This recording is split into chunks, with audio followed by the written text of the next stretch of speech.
हाम्रो ऐतिहासिक धार्मिक सम्पदाले भरिएको यस फाकरी वृक्ष ऐतिहासिक बुद्धकालीन वृक्ष हाम्रो बुद्ध भगवान आज बस्नु भएको खेल्नु भएको ध्यान गर्नुभएको एउटा किंवदन्ती एउटा आँकडा छ।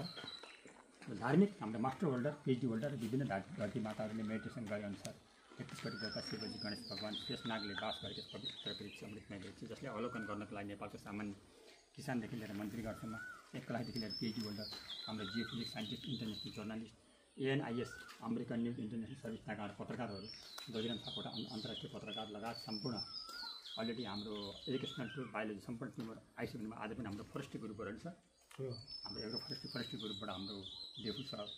सरसँगै सम्पूर्ण कर्मचारीहरू लिडर पर्सनहरू यस फाकरी वृक्षमा अवलोकन रिसर्च र बोटनिकललाई चाहिने मोस्ट इम्पोर्टेन्ट हाम्रो पार्ट्सहरूलाई चाहिने एउटा ज्ञान नलेजको लागि आउनुभएको छ। उहाँहरूलाई फेरि पनि मैले हेर्दैदेखि अभिवादन गर्न चाहन्छु सम्पूर्णलाई यस फाकरी वृक्षमा। हाम्रो 96 फिट उचाइ 82 फिट फ्याट र 500 फिटको हाँगा फैलिएको सधैँभरि हरियो भइराख्ने कहिले उजाड नहुने गिद्ध चिल बाज बकुला नबस्ने गुण नलाउने र यसको नजिक हात्ती नआउने हात्ती नआउने प्र्याक्टिकल गरेको 3 फेरसम्म गाउँले पुरै तर हात्ती अब के कारण आउनु सक्दैन थाहा भएन। हाम्रो उतो घर देखेर त्यो हात्ती आउँदै आउँदैन ठ्याक्कै त्यहाँ रोकिन बस्नु किन होला भन्दाखेरि अब साइन्टिफिकली तरिकाले भन्न बुझ्नु सकेन हामी स्पिरिचुअली भन्दाखेरि एउटा भगवानको पावर भन्ने कुरो छ त्यो थाहा नै अब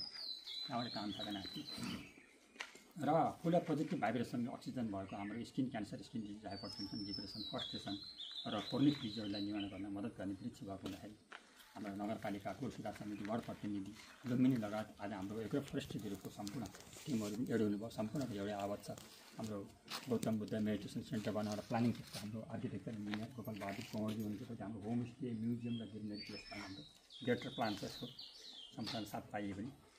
अलिकति हाम्रो पोलिटिकल स्ट्यान्ड थोरै कमजोर भएर अलिकति ओझेलमा परेको रियलिटी इन द वर्ल्ड भन्छ हाम्रो विश्वमा एकदम बिरलै पाइने एउटा बोर्काली डिजाइनिङको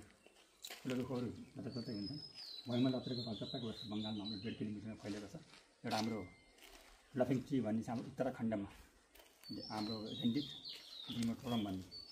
वृक्ष त्यो हाम्रो त्यसको नाम अर्को नाम पनि त्यसको हाम्रोमा कालीझुमी भन्ने जग्गाबाट छ त्यस्तै हामीले कुरा गर्नु सकिन्छ लफिङ ट्री जस्तै त्यसको हाम्रो अर्को भन्नुपर्दाखेरि माओलीसँग जोडेको Lumbini Buddhist university of forest environmental development science top university हाम्रो विश्वभर